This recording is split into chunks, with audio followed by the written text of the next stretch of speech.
The mood around Celtic Park right now is far from electric, and let's be honest, most fans aren't exactly buzzing for the Europa League clash tomorrow night. It's a strange place to be. European nights used to be the highlight of the calendar, but with the current form and the hangover from the weekend's disaster at Dens Park, there's more anxiety than anticipation. Brendan Rodgers and his squad are under serious pressure, and whether you're feeling hopeful or just dreading another 90 minutes, the truth is this match against Sturm Graz isn't just another fixture. It's a turning point, and potentially a defining one for Celtic's season. We've reached that point where every game feels like a test, not just of ability, but of character. After collecting just 1 point from the first 2 Europa League matches, Celtic are already chasing shadows in the group. If we're honest, anything less than a win tomorrow and the route to the knockout rounds looks almost impossible. 11 points is typically the magic number to secure a place in the top 24. 10 might do it, but that's rolling the dice. With just a single point so far, a slip-up at home tomorrow night would leave Celtic facing an uphill climb, especially with away games in Denmark still to come and tough opponents like Roma and Bologna waiting down the line. But this match isn't just about the group standings. After the debacle against Dundee, fans need to see a reaction, not a flash-in-the-pan start, not 10 minutes of high energy followed by a flat line. A proper reaction. A game where the team shows real fight, real urgency, and a willingness to put things right. Because if there's no shift in performance, the narrative that's been building, one of a squad going nowhere fast under a manager seemingly out of answers, will only get louder. And speaking of Brendan Rodgers, all eyes are on him, not just for what he says to the media, but more importantly, for what he does with his team sheet. The manager can say all the usual things about working harder, sticking together, and aiming for improvement, but supporters want to see action. They want to see bold decisions. They want to see accountability. That means making changes, even tough ones. It means leaving out some of the names who've been automatic starters but haven't delivered. It means giving chances to players on the fringes who, if nothing else, might be hungrier than those going through the motions. We've already seen glimpses of what an alternative Celtic lineup could look like. One that's more dynamic, more committed, more willing to fight. And while we're not expecting wholesale changes, because, realistically, that's not Rodgers' style, even a few smart, strategic switches could make a difference. He's tended to rotate a bit between weekend and midweek fixtures, especially in Europe. So it's fair to expect a slightly different 11 from the one that let everyone down on Sunday. Injury-wise, there's some cautiously positive news. Dyson Maeda might be available again after his hamstring issue, and Alistair Johnston could return to the matchday squad, although starting him might be too soon. Bernardo, who missed the weekend through illness, could also be back in contention. But assuming none of these players are ready to start, Rodgers will probably stick to the spine of his usual team: Joe Hart, Carter Vickers, Liam Scales, Callum McGregor, and Kyogo. These are the names he trusts. But around that core, we might see some adjustments. There's a good chance the fullback spots will see rotation, with players like Kwan and Ralston, or even Sarah coming in. In midfield, maybe Arne Engels gets a look in, potentially alongside Rio Hatate. And up front, after Yang's disappointing display on the right side against Dundee, Mickey Johnston or even Benji Siegrist could be thrown into the mix. These aren't huge changes, but they're the sort that signal Rodgers is paying attention, that he's willing to respond. And that's the key right now: response. Celtic's season has felt like it's been stuck in neutral. 14 competitive matches played and only 5 first-half goals scored. That stat alone says everything about the kind of slow, lifeless starts we've been seeing. Even more shocking, the team hasn't scored a single goal before the 26th minute all season. 2 goals have come exactly on that minute, but nothing earlier. For a club that used to come flying out of the gates, that's a damning reflection of where things stand. Meanwhile, tomorrow's opponents aren't struggling to find the net. Sturm Graz come into this match in strong form.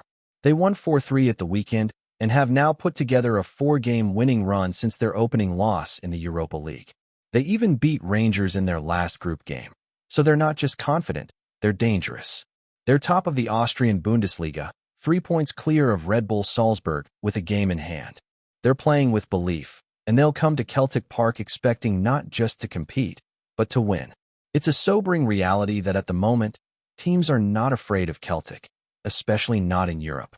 They see a squad lacking direction, a fan base on edge, and a manager struggling to find answers. That makes this match not just crucial for qualification, but for the entire atmosphere around the club. A poor result, and the pressure on Rodgers will reach a new level. A good result, and at least some belief might return. Belief in the project, in the players, and in the idea that this season isn't already spiraling. And just when things couldn't get any more chaotic, there's been fresh noise around Ange Postecoglou and a possible return to Celtic. A report popped up claiming that Ange would seriously consider coming back if the opportunity arose. Sounds dramatic, sounds hopeful, but realistically, it feels like fantasy.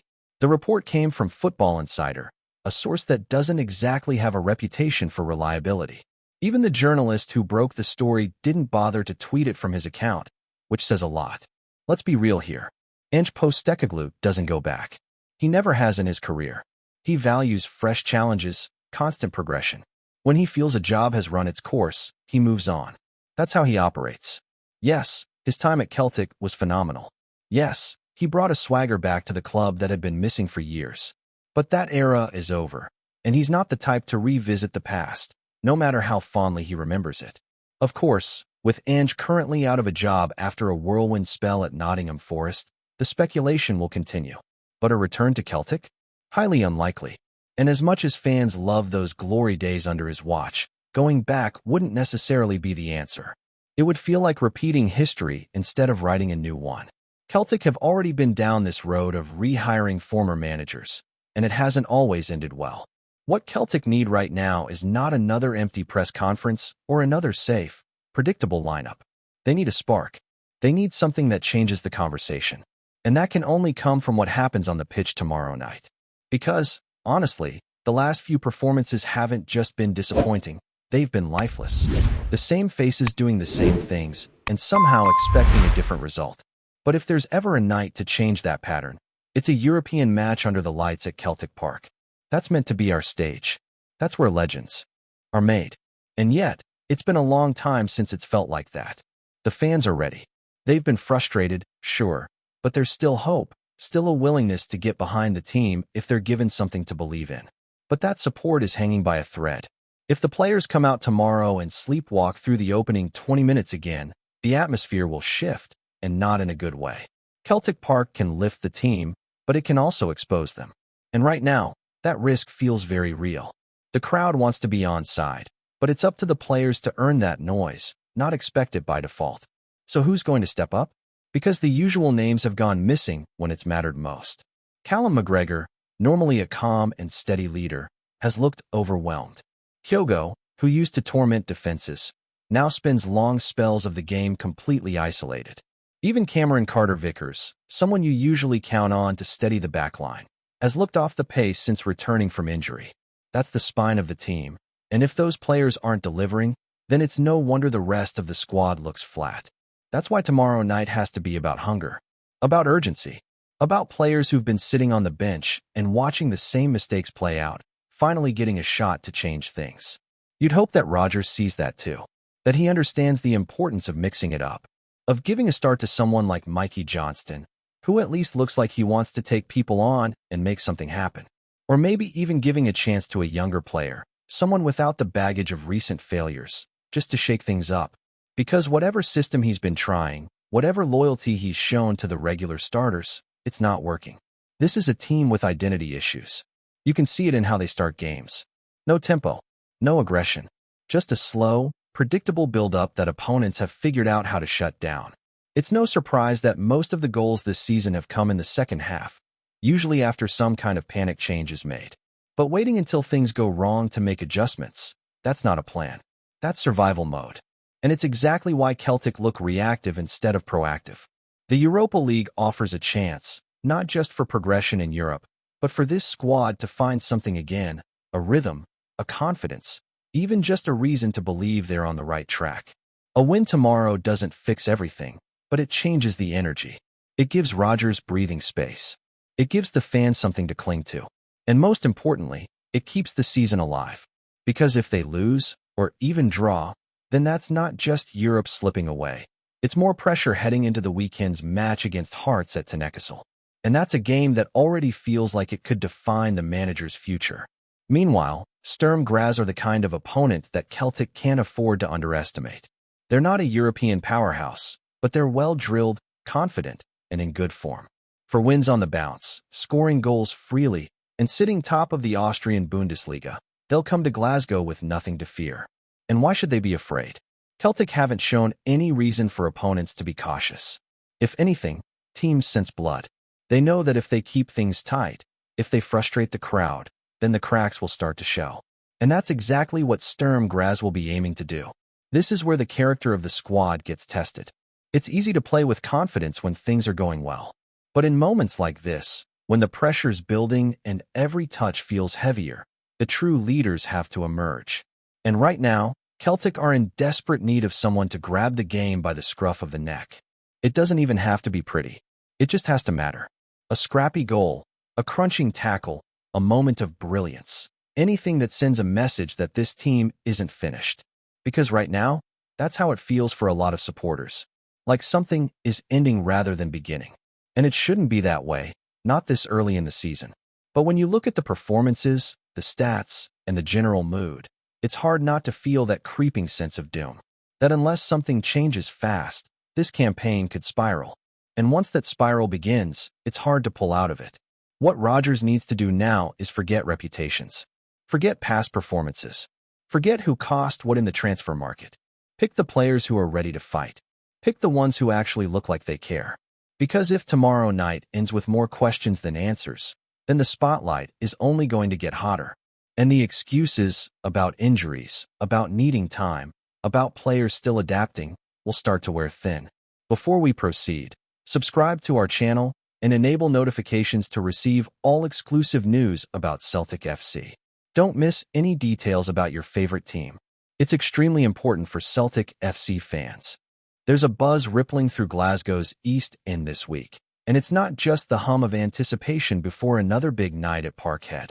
Word on the street is that Josh DOIG, the dynamic Scottish fullback currently plying his trade abroad, could be making a stunning return to the Premiership and to none other than Celtic. Whispers began early this morning when several keen-eyed supporters noticed representatives linked to the player spotted near Celtic Park. The rumor mill quickly went into overdrive, with social media aflame over the possibility of DOIG donning the famous green and white hoops. While no official statement has been made, sources close to the club suggest negotiations are at an advanced stage, with Celtic eager to bolster their left side ahead of a demanding domestic and European campaign. At just 23, DOIG has already built a reputation as one of Scotland's brightest exports. His time in Italy has seen him mature both tactically and technically, a modern fullback capable of bombing forward, whipping in dangerous crosses, and tracking back with relentless energy. Those who watched him rise through the ranks at Hibs know his pace and composure are a rare blend, and it's precisely that profile Celtic have been missing since Kieran Tierney's departure years ago. Supporters are understandably excited by the idea. DOIG represents more than just a signing. He embodies a return to the kind of Scottish talent Celtic fans love to see flourish at Paradise. If the deal materializes, it could signal a strong statement of intent from Brendan Rodgers, that the club aims not merely to dominate domestically, but to build a team capable of competing on Europe's grandest stage. For now, it remains a rumor, one that grows louder by the hour. Yet, as every Celtic fan knows, where there's smoke in Glasgow's East End, there's often fire. And if Josh DOIG truly is on his way home, the Hoops might just have found their new Flying Scotsman down the left. Hello, fan. Don't forget to like and subscribe to the channel, as it means a lot to Celtic FC. Also, share your opinion about the news in the comments below. See you in the next video.